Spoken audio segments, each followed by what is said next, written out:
Hi, I'm Dr. Will Rogers, and today we're going to talk about health. What is health and how do you keep it? So, there are 7 basic questions that you answer every day that determine your long-term health. They're very simple and you already know them. 1, what do you breathe? Are you a smoker? Are you around hazardous chemicals? Number 2, what do you drink? Are you drinking enough water? Do you drink too much coffee or sugared coffee drinks? Number 3, what do you eat? How many calories do you intake? Is it nutritious food? Number 4, how do you rest? And number 5, how much exercise do you get? We're going to talk about number 6, and if you put the first 5 on one side of the scale and the 6th one on the other side of the scale, they would balance each other out. It's so important.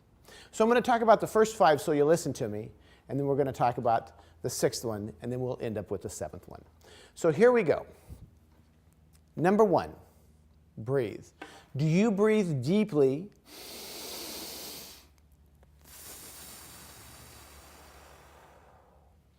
And do you spend at least 5 minutes a day doing that?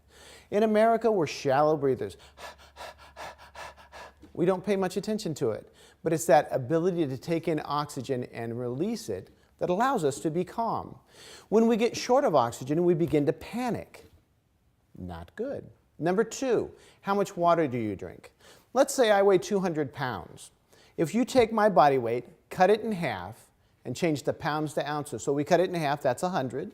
We change the pounds to ounces, 100 ounces of water. That's what I should drink every day. Now, if you drink caffeine, or if you drink alcohol, or if you drink sugary drinks, that's going to dehydrate you. It's going to make your skin wrinkle. It's going to affect your health. So we want you to drink enough water, and if you do those other things, drink more. So we've got what we breathe, what we drink, what we eat. What we eat. I'm just going to give you the down and dirty. It's the principle that a medical doctor produced for us. She recommends that we have 3 cups of fresh fruit a day, 3 cups of green leafy vegetables, 3 cups of colored vegetables that are rich in sulfur, and then grass-fed beef or wild fish, and generally about the size of your palm. So let's talk about 3 cups of fruit. Not too bad. 3 cups of green leafy vegetables, that's a salad. Now we talk about 3 cups of colored vegetables that are rich in sulfur. Wow, how do you know that they're rich in sulfur? Well, they smell bad. Everybody knows when you're cooking broccoli or cauliflower. Those are rich in sulfur, and they help your liver to detoxify. So we've gotten what you breathe, what you drink, what you eat, how you rest. I am an 8-hour plus a night guy. Not only that, I'm a napper. My father was a napper. My grandfather was a napper. After lunch, we like to have a nice meal, and then we like to lay down for 20 or 30 minutes, kind of let that digest, and we frankly pass out for a little while. We take a nice nap. So when your sleep is being dysregulated, it's very important. It's very disruptive to the health and the healing of your body. So sleep helps your hormones, helps your body replenish. Sleep is going to help you heal. And I know when my patients come in and aren't sleeping, that they're not well. So we've got what you breathe, what you drink, what you eat, how you rest, and the next one is how you exercise. I want you to spend 30 minutes. Oh, and by the way, they're consecutive minutes.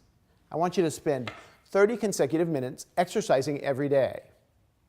So whether it's walking, or whether it's something more aggressive, the main thing is I want you to get your heart rate up to 180 minus your age. So let's say I'm 50. That would be 180 minus 50, so I'd want to get my heart rate up to 130. So that's our big 5. Now what's our 6th one? When we talk about our 6th one, it's so critical. It's what you think. What you think will determine to a large degree how you feel about things. If you think about things that make you angry, you're going to be angry. If you think about things that make you happy, then you're going to be happy. Oftentimes, we're around people in situations that affect us pretty negatively. We may get our feelings hurt. We may have to look at a situation, especially with our family, and reframe it because we don't really see it from the other person's position. So be willing to confess, be willing to apologize, be willing to give up all of those negative feelings that you have. When I say negative feelings, negative thoughts, things that you know upset you and take you down a road of unhappiness. So we've got our 5, and we've got what you think, but I promised you 7. 7, I equate to your ability to forgive. In your life, you are going to do people wrong. It's a fact of life. In your life, other people are going to do you wrong. They're going to hurt your feelings. They may take advantage of you intentionally or unintentionally.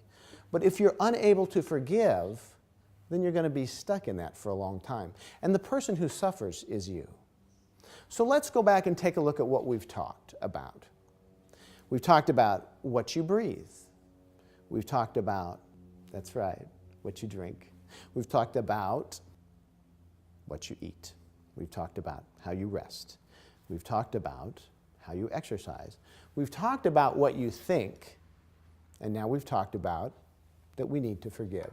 Sometimes the biggest person that we need to forgive is ourselves. And it all starts just like this.